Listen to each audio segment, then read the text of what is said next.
ప్రకాశం జిల్లాలో ఎన్నికల ప్రక్రియ ప్రశాంతంగా ముగిసింది. ఈ నెల 4వ తేదీన ఓట్ల లెక్కింపు కార్యక్రమం ఎక్కడా ఎటువంటి సమస్యలు లేకుండా ముగిసింది.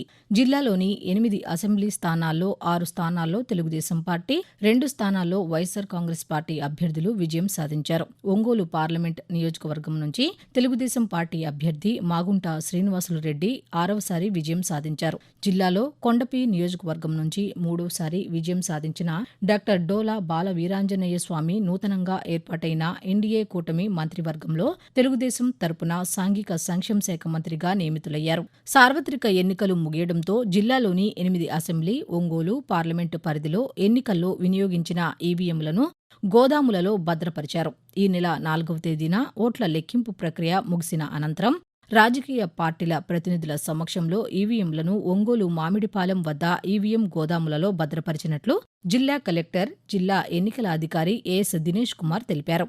ఈవీఎంలను భద్రపరిచిన గోదాములను ఈ నెల 6వ తేదీన ఆయన సందర్శించారు. ఈవీఎంలను భద్రపరిచిన తీరుతెన్నులను పరిశీలించి అక్కడ చేసిన భద్రతా ఏర్పాట్లను పరిశీలించారు. ఈ సందర్భంగా కలెక్టర్ దినేష్ కుమార్ మాట్లాడుతూ ఈవీఎంలను పటిష్టమైన భద్రత నడుమ గోదాములలో ఉంచడం జరిగిందన్నారు. జిల్లాలో బడిగంట మోగింది. వేసవి సెలవుల అనంతరం ఈ నెల 13వ తేదీ నుంచి పాఠశాలలు ప్రారంభమయ్యాయి. జిల్లాలోని ప్రభుత్వ, ప్రైవేటు యాజమాన్యాల పరిధిలోని అన్ని పాఠశాలల్లో అడ్మిషన్ల ప్రక్రియ కొనసాగుతోంది. ప్రభుత్వ పాఠశాలల్లోని విద్యార్థులకు ప్రభుత్వం స్టూడెంట్ కిట్లను ఉచితంగా అందజేస్తోంది. ఈ కిట్లలో పాఠ్య పుస్తకాలు, నోట్ పుస్తకాలు, నిఘంటువు, యూనిఫామ్, బూట్లు, టై వంటివి ఉంటాయి.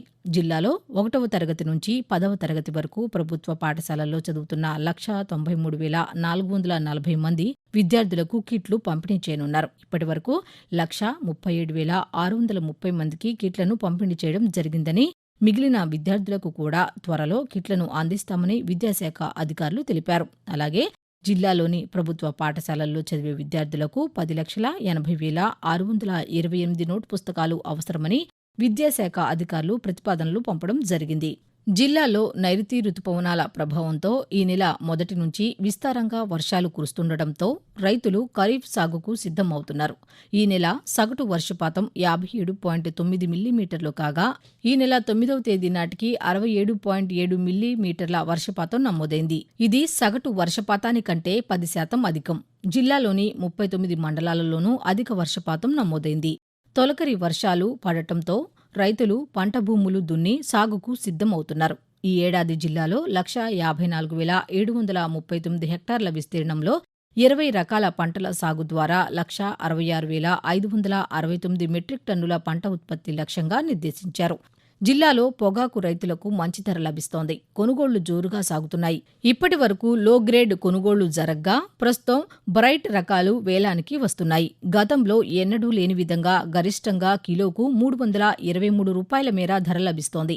11 వేలం కేంద్రాలలో ఇప్పటి వరకు సుమారు 60 మిలియన్ కిలోల పొగాకును వ్యాపారులు కొనుగోలు చేశారు. సగటున కిలోకు 246 రూపాయల ధర లభించింది. కాగా ఒంగోలులోని 1వ వేలం కేంద్రం పరిధిలో ఈ నెల 10వ తేదీ నాటికి 604 కోట్ల రూపాయల విలువైన పొగాకును వ్యాపారులు కొనుగోలు చేశారని బోర్డు సూపరింటెండెంట్ రవికాంత్ తెలిపారు. 76 రోజుల నుంచి నిర్వహిస్తున్న వేలంలో ఇప్పటి వరకు 8.09 మిలియన్ కిలోల పొగాకు విక్రయించినట్లు చెప్పారు. 46 కంపెనీలు ఈ వేలంలో పాల్గొన్నాయని ఆయన వివరించారు. జిల్లాలోని 51 కిలోమీటర్ల మేర విస్తరించిన తీర ప్రాంతంలో చేపల వేటపై విధించిన నిషేధాన్ని ఈ నెల 14వ తేదీ అర్ధరాత్రి నుంచి ఎత్తివేయడంతో మత్స్యకారులు 61 రోజుల తర్వాత మళ్లీ వేట ప్రారంభించారు. ప్రతి ఏటా సముద్రంలోని చేపలు గుడ్లు పెట్టే సమయమైన ఏప్రిల్ 14వ తేదీ అర్ధరాత్రి నుంచి జూన్ 14వ తేదీ అర్ధరాత్రి వరకు చేపల వేటపై ప్రభుత్వం నిషేధం విధిస్తుంది.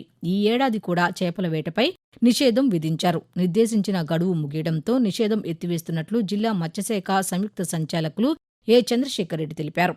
జిల్లా వ్యాప్తంగా మలేరియా వ్యతిరేక మాసోత్సవం సందర్భంగా ప్రజల్లో మలేరియా నిర్మూలనకు సంబంధించి విస్తృత స్థాయిలో అవగాహన కార్యక్రమాల నిర్వహణకు వైద్య ఆరోగ్య శాఖ సిద్ధమైంది. ఇందులో భాగంగా ఈ నెల 1వ తేదీన మలేరియా వ్యతిరేక ర్యాలీని నిర్వహించారు. జిల్లా వైద్య ఆరోగ్య శాఖ అధికారి డాక్టర్ సురేష్ కుమార్ ఒంగోలులోని ప్రభుత్వ సర్వజన ఆసుపత్రి వద్ద ర్యాలీని జెండా ఊపి ప్రారంభించారు. ఈ నెలను బాల కార్మిక వ్యతిరేక మాసోత్సవంగా కూడా పాటిస్తున్నారు. ఇందులో భాగంగా జిల్లా వ్యాప్తంగా పలు కార్యక్రమాలు నిర్వహిస్తున్నారు.